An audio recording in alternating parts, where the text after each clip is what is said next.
So today, as we speak and talk a little bit about St. Francis, just put Mickey Rourke's face in there. So we are going to talk this next month about rebels with a cause. We're going to look at different people. You know, from Martin Luther to Martin Luther King, there have always been people in the world who have just not necessarily found a way to live in comfort with the way things were.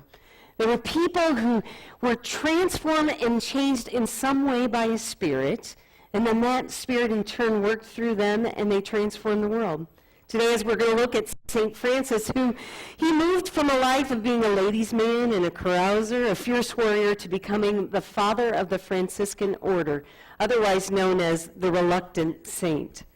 He is a man who took the gospel, once he learned the gospel, very, very literally, including this text from Matthew's Gospel, the 19th chapter, the 16th through 26th verses.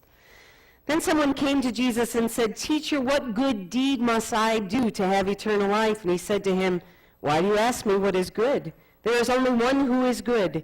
If you wish to enter into life, keep the commandments." He said to him, "Well, which one?" And Jesus said, "You shall not murder.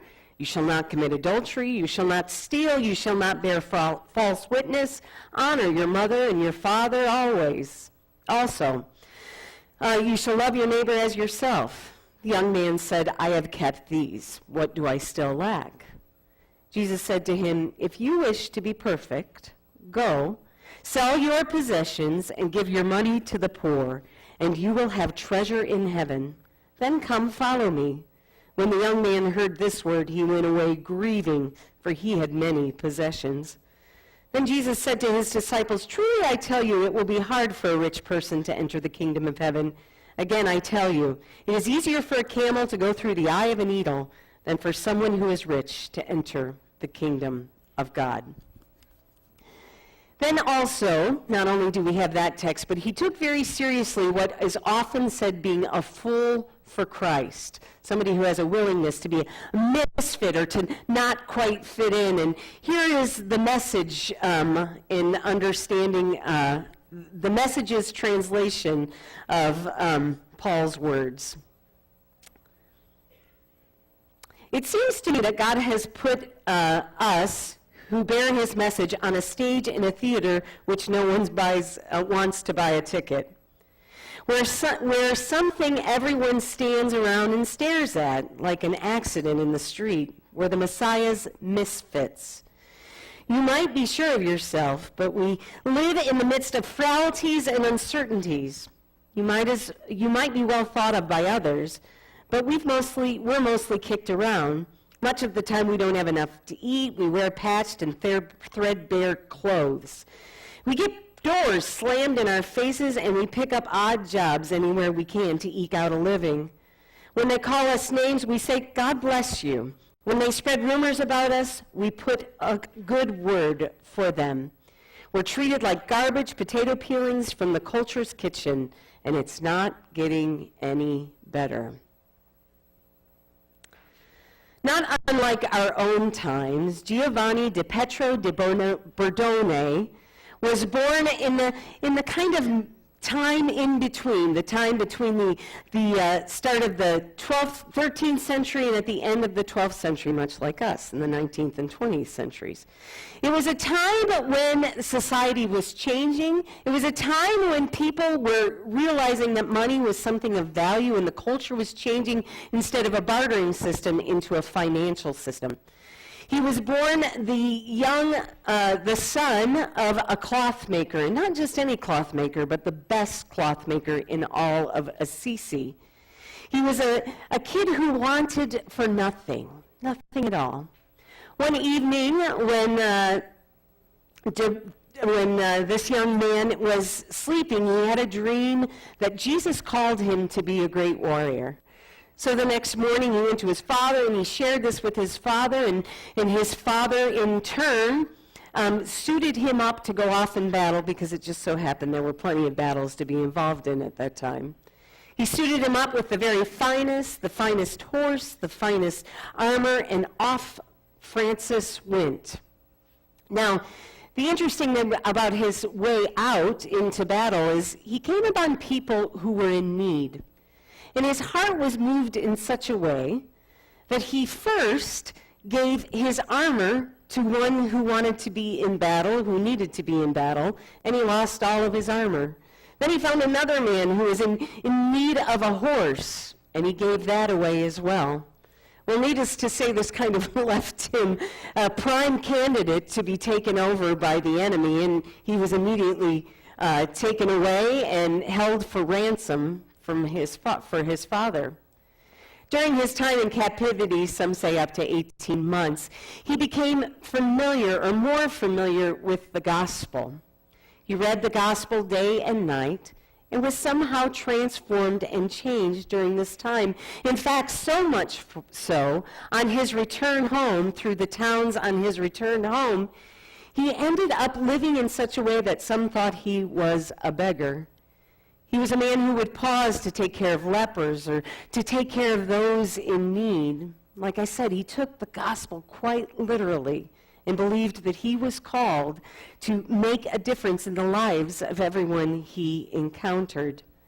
His father got word that his son was out behaving this way and decided it was time for Francis to be brought before the community and charged with being this beggar when he actually could be a very rich young man. When he was brought out before the community, he came to realize that the very clothes on his back were the clothing that his father paid for. And he suddenly realized that God was calling him to so much more that he removed his clothing. He returned them to his father and said, "Father, I am now following my Father in heaven, for I have no family here on earth." He gave up every bit of wealth, all of his inheritance, everything he could in order to follow the gospel and his love for Jesus. Soon thereafter, he was praying in a rundown old church. And again, Jesus came to him in a dream. And in this dream, Jesus said, "Francis, I want you to rebuild my church."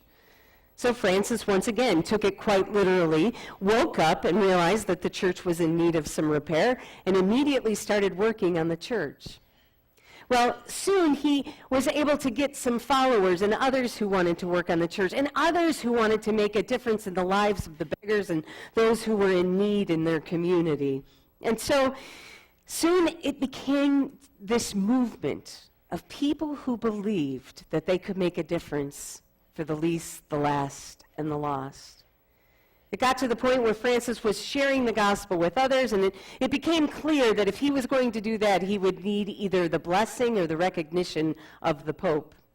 So the reluctant saint went off to the Pope, probably thinking that indeed the Pope would exile him and he wouldn't be able to do this. But instead, the Pope, who was living in wealth and opulence, realized this guy was really on to something.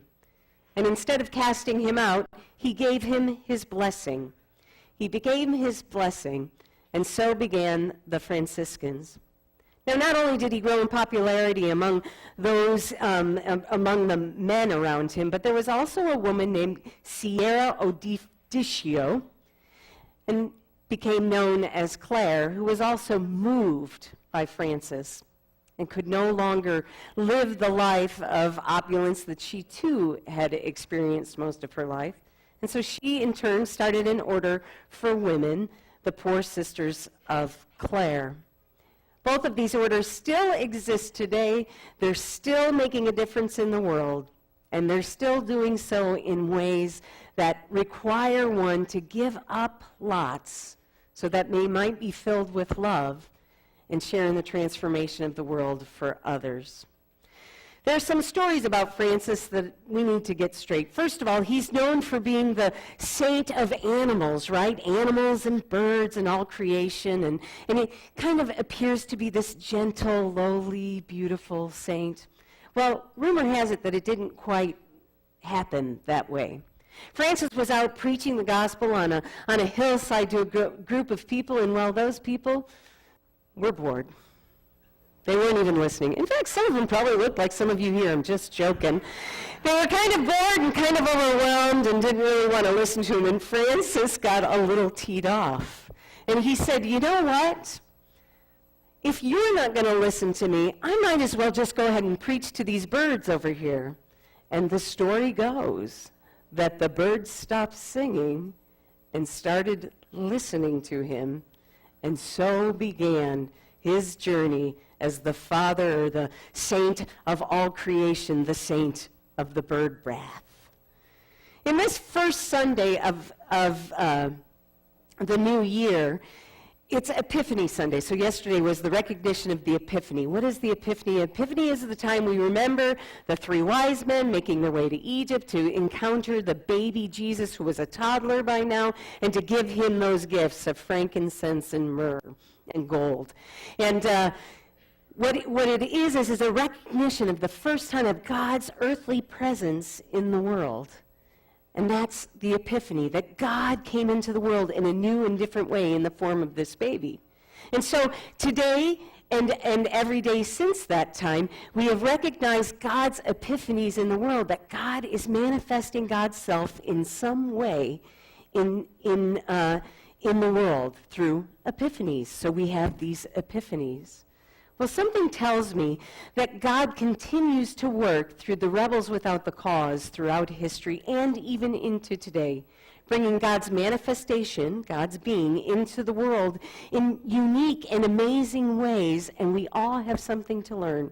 Yes, even from this 13th century Franciscan, we have something to learn. It's important to see how God can work when we simply choose to get out of the way. Francis had everything a man could want. He had wealth and prestige and education. He was the heir of one of the largest fortunes in Assisi, yet he knew that there was much more to life than wealth and fame. He gave it all up to find his true meaning in life. You know, in the book, The Power of Now by Eckhart Tolle, he talks about Franciscan spirituality. And he talks about the fact that Francis's greatest gift was his ability to surrender the ego. Surrender the ego. He says, our egos function in such a way that it tries to build us up in this world. Like our egos are the ones that we get excited when we have a lot of money, and we get excited when we have a lot of education, and we get excited when we really feel like we're someone in this world. And that is a mountain that builds us up. What Tolle notices about Franciscan and Franciscan spirituality is there is none of that building up, but instead it's taking away. Not only did Francis not want anything, but he didn't even want to be anything in his being, to remain open for God and how God can work in his life. He didn't only not want anything, he didn't want to be anything.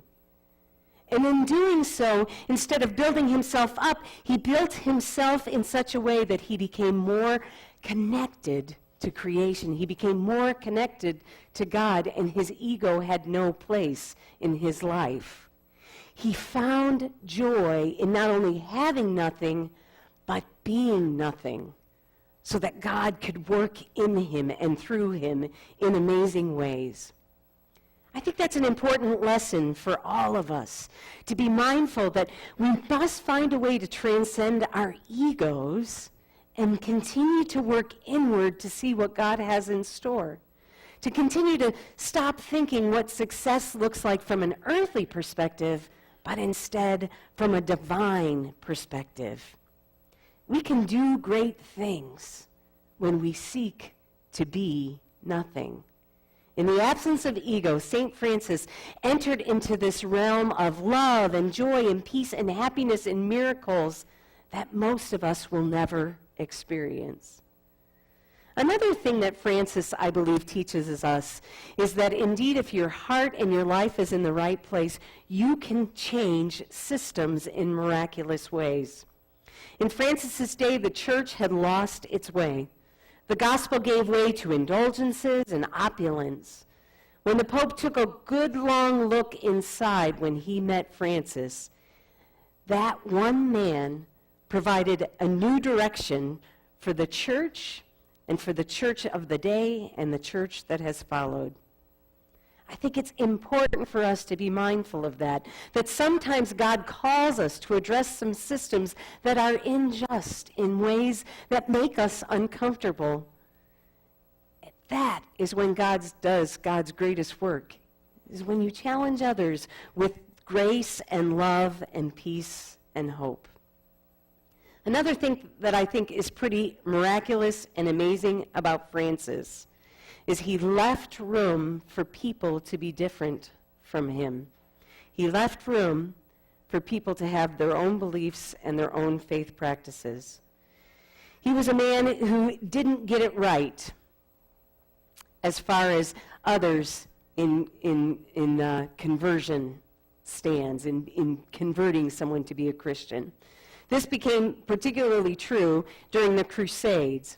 Francis was not a fan of the Crusades. Those were wars that were put on because of the church's desire to have Christianity throughout the kingdom. Well, he didn't agree with that, and so he would go out into the battlefields and preach against these things. It was in one of those encounters that he was taken hostage by a Muslim group, and he had an opportunity to meet the Sultan Kamil. And in that meeting with the Sultan Kamil, he came to experience the Muslim faith from a man who had an absolute devotion to God. In that conversation, they both were able to share in such a way that their gods of peace came together and they recognized there was no converting one another to each other's faith, but simply recognizing and caring for one another in the midst of their differences. It is said that the Sultan and Francis remained friends for the rest of their lives, which I think is pretty amazing. From that time, the 13th century, you were allowed to be Muslim and you were allowed to be Christian, and we could exist in peaceful ways.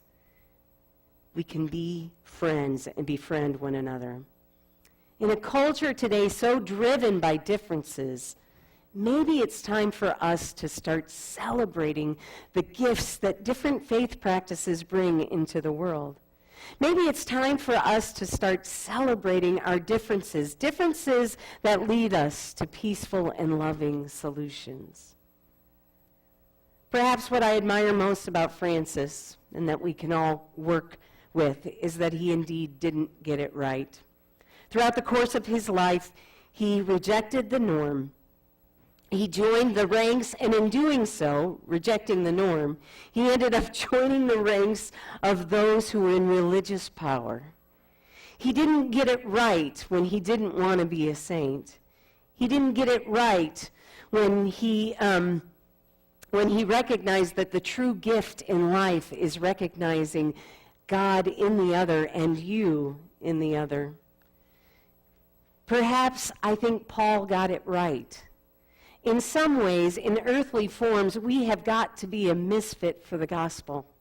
Because in part, at the center of this gospel are all of those things that aren't necessarily those things that bring you wealth and fame in this world. Perhaps certainty and being right are not what Jesus wants from our lives. Maybe St. Francis shows us something completely different. Something that looks more like a life of perseverance in the face of uncertainty. Maybe the lesson I can learn from St. Francis is a lesson that faithfulness is more valuable than being right. That humility and unknowing are more appropriate response to God than certainty and knowledge. Perhaps abandoning the pride of self may be the way to begin to understand God. Or in the words of St. Francis' famous prayer, that we find a way to die to this life and be born into eternal life. As we move forth from this place and in the year to come, I want to encourage you to look for rebels with a just and meaningful cause. Perhaps it's you.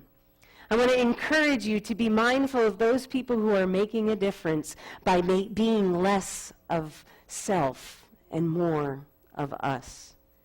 In the closing of this message, you're going to meet a young man named Christopher Matthew, who is from Garden City, New York. pretty successful guy in his own right, an attorney, a barber, but he sees that his role in life is simply to create a level playing field for all. Perhaps it's a good lesson for us as we move into the new year and consider rebels with a cause.